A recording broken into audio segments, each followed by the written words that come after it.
मीठे गुड़ में मिल गया तिल, उड़ी पतंग और खिल गया दिल। हर पल सुख और हर दिन शांति, आपके लिए शुभ हो मकर संक्रांति। हमारे देश में सभी त्योहारों का अपना एक विशेष महत्व है और इन्हें मनाने का तरीका भी अलग अलग है। नए साल के पहले महीने जनवरी में मकर संक्रांति के महापर्वों की शुरुआत होती है। किसी न किसी रूप में लोग अपनी अपनी मान्यताओं के अनुसार मकर संक्रांति को सेलिब्रेट करते हैं। तो वहीं इस खास दिन पर तिल गुड़ के पकवानों का आनंद भी लिया जाता है। साथ ही स्नान का भी विशेष महत्व होता है। आपको बता दें कि मकर संक्रांति का महापर्व सिर्फ उत्तर भारत में ही नहीं बल्कि दक्षिण भागों के साथ साथ अलग अलग राज्यों में अनेक नामों से मनाया जाता है। देश में मकर संक्रांति के पर्व को कई नामों से जाना जाता है। जैसे पंजाब और जम्मू कश्मीर में लोग इसे लोहड़ी के नाम से बुलाते हैं। लोहड़ी का ये त्योहार मकर संक्रांति के एक दिन पहले मनाया जाता है। जब सूरज ढल जाता है तब घरों के बाहर बड़े बड़े अलाव जलाए जाते हैं और स्त्री पुरुष घर के बच्चे सज धज कर नए कपड़े पहनकर जलते हुए अलाव के चारों ओर भांगड़ा डांस करते हैं।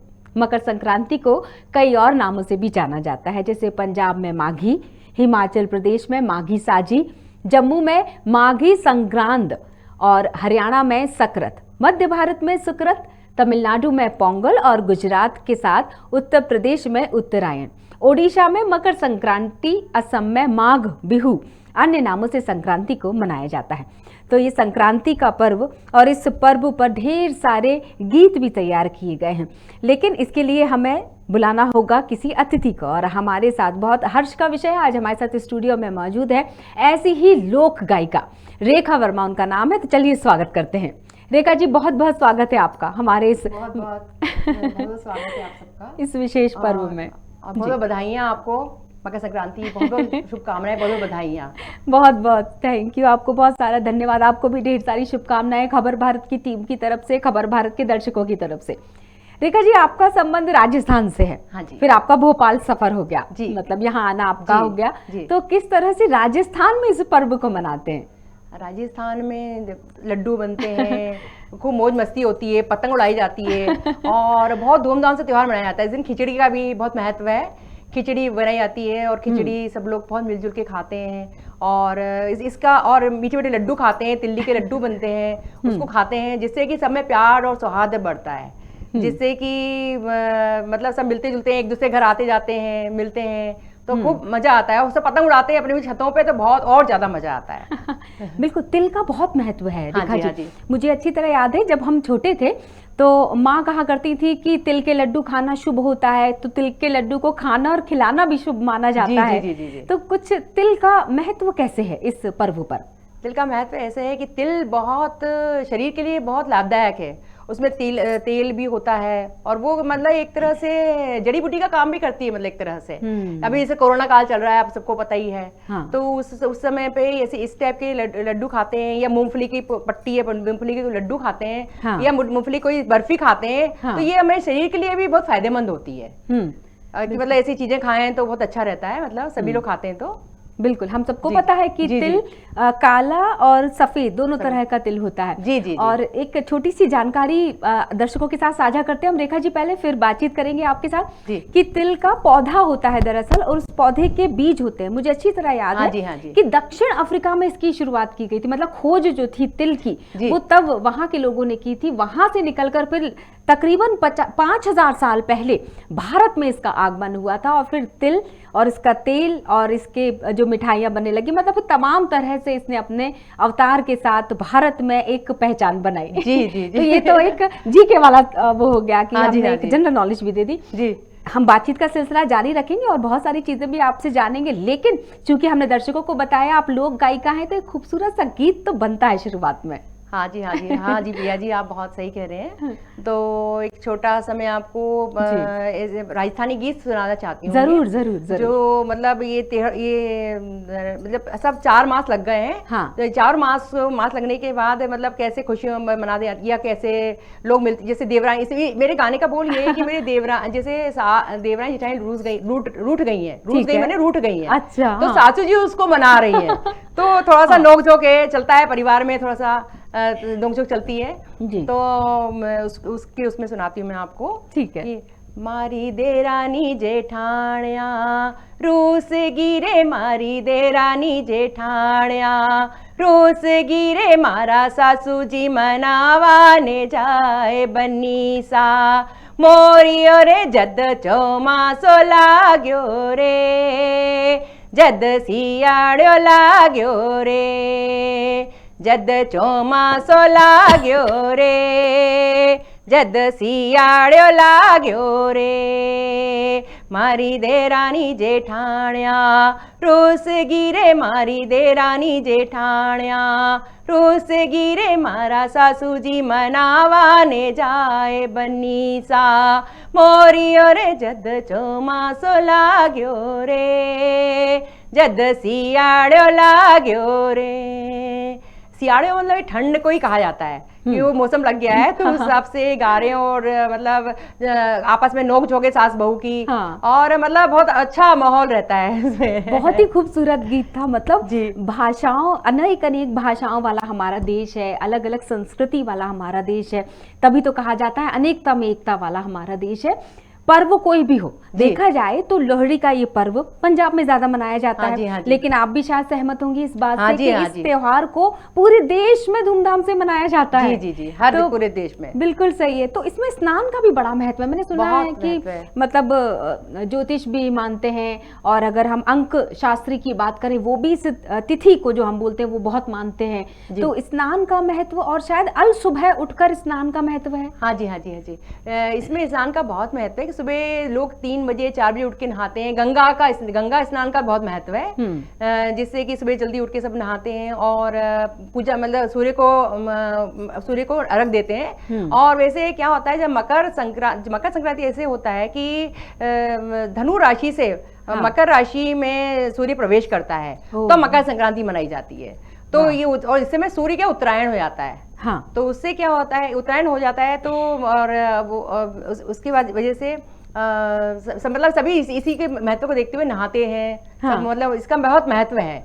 स्नान का बहुत महत्व है कि इसमें बहुत पुण्य की प्राप्ति होती है, ऐसा माना जाता है, ऐसी मान्यता है। बिल्कुल, हम तस्वीरों में भी दर्शकों को दिखा रहे हैं कि किस तरह से पकवान भी बनाए जाते हैं। आपने खिचड़ी का महत्व बताया था कि आज के दिन विशेष रूप से ज्यादातर घरों में खिचड़ी बनती है। तो वो खिचड़ी किस चीज की बनती है? खिचड़ी बहुत अलग अलग जगहों पे अलग अलग बनती है। कोई मूंग की दाल में चावल मिला के बनाते हैं, कोई मसूर की दाल में मूंग की दाल मिला के, मतलब मसूर की दाल चावल मिला के बनाते हैं, कोई सभी चीज मिक्स करके बनाते हैं, मतलब अलग अलग टाइप से बनाते हैं। उसका दान का बड़ा महत्व है प्रिया जी। अच्छा। हाँ, दान का बहुत महत्व है कि दान वगैरह भी, तिल्ली का दान करना और खिचड़ी का दान करने का बड़ा महत्व है। उसे कहते हैं बहुत पुण्य की प्राप्ति होती है। सब लोग मतलब ऐसा लोगों का सबका मानना है। हाँ, वैसे भी देते तो रहना ही चाहिए। दान का मतलब ये है कि किसी की मदद करना। पर अगर यहाँ इस त्योहार विशेष की हम बात करें, त्योहार विशेष में किए जाने वाले दान की अगर हम बात करें, तो वो दान और जो अन्य रूप से हम करते हैं किसी की मदद, उसमें अंतर बताएंगी क्या? अन्य तरह से मदद करते हैं, कोई हर टाइप से मदद करता है। कोई किसी को अपनी शारीरिक रूप से मेहनत करके करता है, कोई बीमार है उसकी सेवा करता है, या कोई मतलब ऐसे कम्बल का दान करता है, कोई गरीब है, कोई बीमार है या कुछ है, इसे हॉस्पिटलों में जाके सेवा करते हैं कई लोग। तो अलग अलग तरीके से जिसका सामर्थ्य जैसा होता है उस टाइप से सब लोग अपनी अपनी बिल्कुल सेवा कर देते हैं। हाँ, मुझे ध्यान आया इस दान शब्द से तर्पण का बड़ा महत्व है। तिल के तर्पण का। तो जब भी हम तिल की बात करते, क्योंकि इस त्योहार में तिल का इस्तेमाल ज्यादा किया जाता है, मतलब तिल का बहुत महत्व माना जाता है मकर संक्रांति में, और तिल के महत्व को तर्पण में जोड़ा जाता है। तो वाकई अगर देखा जाए तो एक एक चीज जो है, एक एक स्थितियों अनुसार जो त्योहारों का महत्व है वो बहुत बढ़ जाता है। आपको लगता होगा। जी। आपने 2 प्रदेश की संस्कृतियों को देखा जी, राजस्थान और मध्य प्रदेश, दोनों में क्या अंतर देखती हैं आप इतने सालों में? राजस्थान में तो जो ज्यादा महत्व है, पतंग वगैरह ज्यादा उड़ाई जाती है। हाँ। अब मध्य प्रदेश में धीरे धीरे ट्रेंड बनता जा रहा है, यहाँ पर भी लोग पतंग उड़ाने लगे हैं, मतलब उड़ा ही रहे हैं। हाँ। और बाकी दान वान चलता ही रहता है। खिचड़ी, वहाँ खिचड़ी का दान भी वहाँ भी है। हाँ। वहाँ भी करता है। वैसे खिचड़ी वहाँ भी दी जाती है, खिचड़ी यहाँ भी दान किया जाता है। हाँ। सबको, हमारे बड़े लोगों का मानना है कि खिचड़ी का दान सबसे महादान है, जैसे ऐसा माना जाता है। और तिल का भी दान का बहुत महत्व है। तो ये है। तो वैसे पतंग का वैसे ज्यादा परंपरा राजस्थान से शुरू हुई है, फिर यहाँ पर अब धीरे धीरे ट्रेंड चलता गया, यहाँ पर भी सब लोग पतंग वगैरह उड़ाने लगे। चलता है। हाँ जी, मुझे याद आ गया ना, हम इतनी देर से पतंग की बात कर रहे हैं। कई अब तो मतलब कुछ त्योहारों को समझाने में मुझे ऐसा लगता है कि ये फिल्मों का बड़ा योगदान रहा है। और फिल्मी गीतों की अगर हम बात करना चाहें तो उसमें भी कई गाने ऐसे बने हैं जो इस त्योहार को की छवि जिसमें दिखती है, जैसे पतंग का के लेकर कई गाने तैयार किए गए हैं। प्रिया जी, एक बात याद आ रही है मुझे, गाना है उड़ी उड़ी रे पतंग मेरी पड़ी उड़ी रे पतंग मेरी उड़ी रे। ऐसे वो मतलब ऐसे गाते थे मम्मी वगैरह पुराने समय में, वैसे सब ऐसे ही मतलब पतंग उड़ रही है तो लोग गा रहे हैं, सब गाते हैं। आपको याद है वो गीत?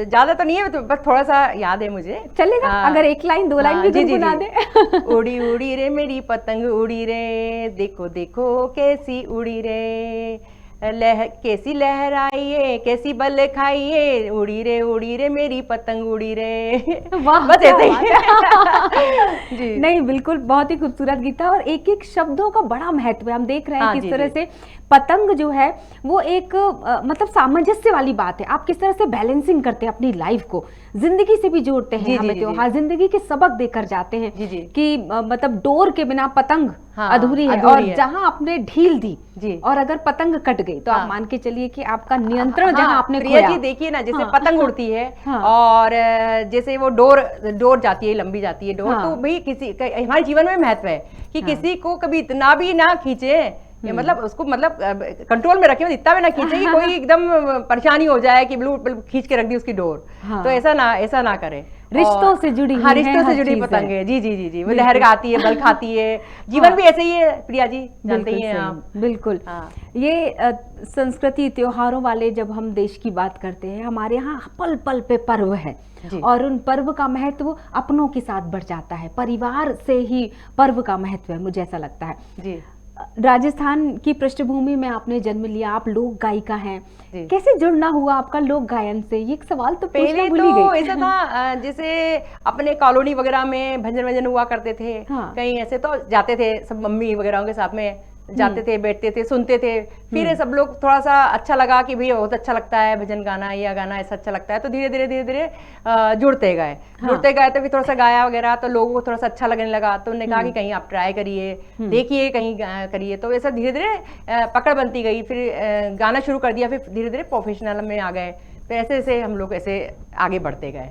मानना पड़ेगा, मतलब वो लोग गलत सोचते हैं जो लोग सोचते हैं, ये जो सोचते हैं कि घर से बाहर निकलने के बाद किसी कॉर्पोरेट कंपनी में काम करने वाली महिलाएं ही आगे जा सकती हैं। आप जैसे जो कलाकार हैं वो इस बात का उदाहरण है कि अपनी घर की चार दीवारी में रहते हुए भी अपनी पहचान को खोजा जा सकता है। आप घर और बाहर की जिम्मेदारी को निभाना ये एक महिला की ही बोलना चाहिए कि हिस्से में आता है, और कैसे सामंजस्य बनाना एक महिला बेहतर समझती है। जी जी जी। क्या कभी ऐसा हुआ कि चूंकि आप दर्शकों को बताना चाहेंगे, ये मध्य प्रदेश के अंदर कई जगहों पर अपने गायन की प्रस्तुति दे चुकी हैं, इनकी एक मंडली है जिस मंडली के साथ मिलकर ये प्रस्तुतियां देती हैं। अगर हम भोपाल अकेले की ही बात करना चाहें तो शहीद भवन और रविंद्र भवन, कई सारे प्रतिष्ठित जगहों पर, मंचों पर इन्होंने अपनी प्रस्तुतियां दी हैं। सबसे अच्छा अनुभव, सबसे अच्छे लोग आपको लगता है कि लोग जो हैं अब नई पीढ़ी के साथ साथ, मैं सभी तमाम लोगों की बात कर रही हूँ इस सवाल को रखते हुए, कि लोग इस तरह के लोक गीतों को समझते होंगे? हाँ जी प्रिया जी, बहुत समझते हैं आजकल। तो अभी कहते हैं लोग कि पुरानी परंपराएं खत्म होती जा रही हैं। आप लोगों ने बचा के रखा है इन परंपराओं को, जिससे कि है ना थोड़ा सा एक कुछ चेंजेस आ जाता है जीवन में। आजकल फिल्मी गीत हैं वो अपनी जगह पे अच्छे हैं वो भी, पर ये है कि उसका महत्व, जैसे हर पुराने समय का जो पारंपरिक गीत होते हैं उसका एक अलग महत्व होता है। उसमें जो बोल होते हैं या जो बात कही गई होती है वो बहुत सार्थक और सही दिखती हैगी। और जो अभी के गाने हैं थोड़े से तो अभी आए हैं, मतलब उसका मतलब ठीक है, चलते हैं वो गाने भी, पर ये है कि पुराने गानों को अभी भी याद करते हैं लोग। बिल्कुल सही पता ही है प्रिया जी आपको। हाँ। और फिर जब लोक गीतों की बात आए तो उसके आगे कोई फिल्मी गीत नहीं लगता है। हाँ जी जी जी जी।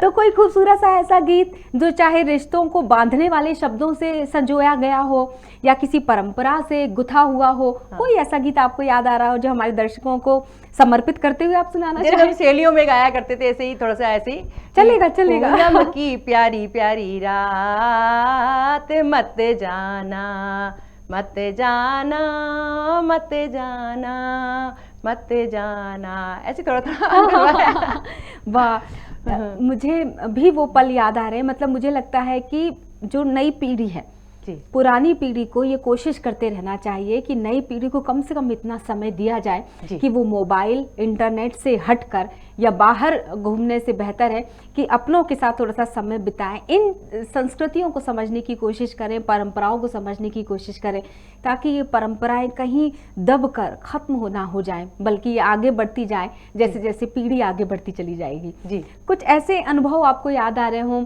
जब मंडली में एक साथ बैठते हैं? हाँ। या कभी होता होगा ना कि जब एक साथ बैठते हैं और कभी कोई लय छोड़ दी हो, हाँ। या कोई लाइन छोड़ दी हो और एकदम से इशारों में बात समझ में आ गई हो आपस में, होता कोई है। ऐसे अनुभव बताइए ना जी हम जी लोगों प्रिया को। जी, होता है हाँ। एक बार हम लोग ऐसी हिंदी भवन में ही कर रहे थे। हाँ। तो वहां पर क्या हुआ, एक भैया, मतलब साज वाले भी होते हैं और बजाने वाले भी हमारे साथ में होते हैं भैया हाँ, लोग। हाँ। तो बजाते हैं कि वो धुन चेंज कर दी। हाँ। धुन चेंज कर दी तो क्या होता है कि वो ट्रैक से हट जाते हैं, पर ये है कि अपन गाते रहते हैं तो संभाल लेते हैं उसको आगे। हो जाता है, इंसान ही है, थोड़ी गलतियां हो ही जाती, कुछ होता ही है। हाँ। तो वो संभल जाता है, वो ऐसा नहीं है, मतलब ऐसे गाते गाते समझ में आ जाता है कि अपन को कहाँ पर क्या गलती हुई है, क्या हुआ, समझ में आ जाता है।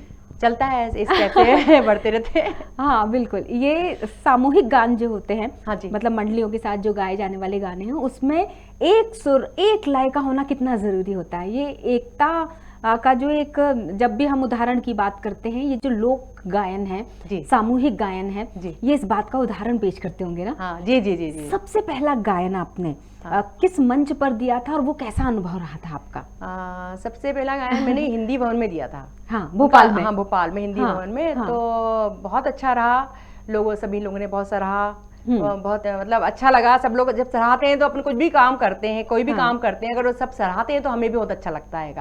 हमें भी लगता है कि अगर हमें कुछ कमियां हैं या कुछ किसी चीज की कुछ है तो हम उसको और अच्छा करें। और क्योंकि जीवन में तो प्रिया जी सीखने के नाम ही है। बिल्कुल सही है कि सीखना ही जीवन में बहुत जरूरी है। कि कोई व्यक्ति परफेक्ट नहीं है, उसको जीवन में सीखना ही है, सीखता ही रहता है व्यक्ति, हर व्यक्ति हर बड़े लोगों से, छोटे लोगों से सीखने का मौका मिलता है। हर व्यक्ति काम का होता है। बड़े हैं तो उनसे भी हम उनके आशीर्वाद से सीखते हैं। बच्चों को भी नहीं कम समझे, बच्चे भी बहुत कुछ सिखाते हैं हमें, उनसे भी बहुत कुछ सीखते हैं हम लोग। आपने बहुत अच्छी बात की। तो क्या आपकी मंडली में बच्चे हैं, मतलब कुछ ऐसे युवा कलाकार जुड़े हों, और या फिर आपकी मंडली में पुरुष कलाकार भी हों? हाँ, पुरुष कलाकार हैं, बजाने वाले हमारे पुरुष कलाकार ही होते हैं। हाँ जी जी। तो वो बजाते हैं, गाते भी हैं कई, तो बजाते हैं। बच्चे भी हैं, कई बार बच्चे भी जुड़ते हैं हमसे। कभी ऐसा प्रोग्राम होता है तो बच्चे भी गाते हैं। तो बहुत अच्छा अनुभव होता है, सब मिलजुल के करते हैं, एक टीम वर्क होता है प्रिया जी। तो बहुत अच्छा लगता है हम लोगों को, सब मिलजुल के करते हैं। लगता नहीं है भले कोई दूसरी टीम से भी आया हो, लगता नहीं है कि कोई अदर टीम का है, वो हमारी टीम का ही है, ऐसा लगता है। आपने ना पुराने गीतों का जब जिक्र किया था तो मेरे मन में बिल्कुल ये बात आ गई थी कि क्यों ना आपसे पूछूं कि आप कौन से गीत को गुनगुनाती होंगी, क्योंकि लोक गायन, लोक गीत की जब हम बात करें वो तो आपके पास बहुत सारे होंगे और रच बस गए हैं अब आप लोग इस क्षेत्र में। कोई ऐसा गायन जो जब आपका मन करता होगा ना आपकी मंडली का कि थोड़ा सा हटकर, लोक गीतों से हटकर थोड़ा सा किसी ऐसे गीत को गुनगुना लिया जाए जो आपकी विधा में ना हो, तो वो कौन सा गीत होता है? अरे जैसे मेरा भजन गाने का बड़ा शौक है प्रिया जी मुझे। अच्छा। हाँ जी। तो जैसे भजन में हम साईं बाबा का भजन बहुत गाते थे। सुना ही दीजिए अब आप। एक ऐसी छोटा सा ही है, तो प्रिया जी शायद आपको अच्छा लगे। जरूर जरूर, दर्शकों को भी अच्छा लगेगा। जी जी जी जी। साईनाथ दीनानाथ ब्रह्म रूप सद्गुरु, साईनाथ दीनानाथ ब्रह्म रूप सद्गुरु, निराकार है आकार सत्य साईं सद्गुरु, निराकार है आकार सत्य साईं सद्गुरु, ओमकार सद्गुरु निर्विकार सद्गुरु, ओमकार सद्गुरु निर्विकार सद्गुरु, ओमकार सद्गुरु निर्विकार सद्गुरु, साईनाथ दीनानाथ ब्रह्म रूप सद्गुरु, साईनाथ दीनानाथ ब्रह्म रूप सद्गुरु। खूबसूरत गीत। मैं आपसे जरूर ये बात पूछना चाहूंगी, क्या आपने गायन के क्षेत्र में प्रशिक्षण लिया है? नहीं जी, प्रिया जी मैंने प्रशिक्षण नहीं लिया है। ऐसे ही सीखते सीखते करते करते अपने आप ही मतलब ऐसे गाने लगे। तो क्या राजस्थान की मिट्टी में वो गुण है कि बिना प्रशिक्षण लिए आवाज इतनी खराश वाली है? इतनी खराश ही बोलते हैं, मुझे इतना ध्यान है। जी जी अब प्रिया जी बोल रहे हैं, अब ये तो ऐसा है कि हाँ। मिट्टी तो कोई भी हो, मतलब कला गुण ही होते हैं, जो भी मतलब जैसा हाँ। भी, तो कलाकार तो कहीं भी पैदा हो सकता हाँ, है। कलाकार हर मिट्टी में पैदा हो सकता है, ऐसा कुछ नहीं है। आपके परिवार में भी कुछ कोई मंडली है या आपके परिवार पिता या में माता की बात करें? मेरे चाचा जी, ताऊ जी, पापा जी, मतलब ऐसे वो गाते तो नहीं थे। बुआ जी, दादी जी वगैरह गाया करती थी। हाँ। पर वो गाते नहीं थे, पर बजाते थे। जैसे पापा जी हमारे वो हाँ। हारमोनियम बजाते हाँ। थे, चाचा जी हमारे बांसुरी बजाते थे, वाह। और दादाजी हमारे ढोलक बजाते थे। जी जी मतलब ऐसे प्रोफेशनल नहीं थे, बाहर नहीं, ऐसे घर में या मंदिर में या कुछ ऐसा इस टाइप से करते थे। वादन के क्षेत्र में रहे हैं, मतलब आप आसपास आपके लोग जो रहे हैं जी, उनका संबंध संगीत से तो रहा है। हाँ जी, आप मानती होंगे ना इस बात को कि संगीत जो होता है वो तन और मन को स्वस्थ रखता है। जी जी जी, मतलब जब भी आप, मतलब हम अगर अभी नई पीढ़ी की बात करें या किसी भी पीढ़ी की बात करना चाहें कि जब भी मन उदास होता है या जब भी ऐसा लगता है कि आज अच्छा नहीं लग रहा, तो खूबसूरत सा संगीत बजा लेते हैं, म्यूजिक चला लेते हैं। मतलब आसान भाषा में अगर बच्चों की भाषा में समझाएं तो बस म्यूजिक को ऑन किया और अपना पसंदीदा कोई भी सॉन्ग लगाया और एकदम एंजॉय किया। जी जी जी, तो थोड़ा सा बोलते हैं ना कि एनर्जी आ जाती है। प्रिया जी आपको बताएं कि संगीत ऐसी चीज है, इससे मतलब व्यक्ति मतलब कोई बीमारी भी है तो या कोई रोग भी है उसको, तो वो मतलब काफी हद तक ठीक हो जाता है। दवाई तो चलती है कि ठीक है, पर काफी हद तक है ना, संगीत ऐसी चीज है कि कई चीजों को ठीक कर देता है, बीमारी को ठीक कर देता है। आपको पता है तानसेन वगैरह गाया करते थे, बारिश हो जाती थी। आप जानते हैं तो ऐसे संगीत ऐसी चीज है कि कुछ भी चीज बदल सकता है। बिल्कुल सही बात है, वो मादा रखता है। जी जी जी, संगीत जी। आप कितने टेंशन में हो, परेशानी में हो प्रिया जी, एकदम संगीत सुनने से एकदम दिल खुश हो जाता है। बिल्कुल, ये तो आप भी मानते होंगे प्रिया जी। हाँ, और त्योहारों में चार चांद लगाने का काम मुझे ऐसा लगता है गीत कर देते हैं। हाँ जी, गीत संगीत जो होता है वो त्योहार, जैसे कि अब हम देखा जाए तो मैंने अब बताया कि पल पल पे हमारे यहाँ त्योहार हैं। अभी संक्रांति से इस पर्व की शुरुआत हो गई है। तो जिस तरह से अगर हम बात करें संक्रांति के बाद फिर फाग आ जाएगा, आप फाग, हाँ जी जी, फिर उसके बाद दूसरे और त्योहार जुड़ते चले जाएंगे। जी जी जी जी। तो राजस्थान की मैं बात करना चाहूँ तो राजस्थान के ना बोल ही अलग होते हैं। हाँ जी। मुझे याद है, वैसे तो मैं गायन के क्षेत्र से नहीं जुड़ी हूँ, हाँ, लेकिन मैं श्रोता हूँ, ये मान सकते हैं आप। जी जी जी। तो वो जो गीत है कि पधारो मारे देश, हाँ, तो सुना दीजिए ना। पधारो मारे देश जी, पधारो मारे देश जी। इसमें एक भी और है, एक और गाते हैं हम लोग ऐसे, माने आछो लागो जी रे, माने प्यारो लागो जी, मारो राजस्थान, मारो राजस्थान। माने आछो लागो जी रे, माने प्यारो लागो जी रे, मारे राजस्थान, मारे राजस्थान। प्रिया जी थोड़ा टाइम कम है इसलिए पूरे नहीं सुना पा रहे, लेकिन फिर भी आपने इस कम वक्त में हमें समय दिया, क्योंकि आज मुझे अच्छी तरह याद है। दर्शकों को बता देती हूँ कि हमने रेखा जी को बड़ी मुश्किल से पकड़ा है आज, क्योंकि इनकी प्रस्तुतियां थी मकर संक्रांति पे, जगह जगह प्रस्तुतियां थी, और उस प्रस्तुति के बीच में हमने इनको पकड़कर और हमने कहा कि हमारे दर्शकों के लिए जरूर एक छोटा सा प्रोग्राम बनाया जाए।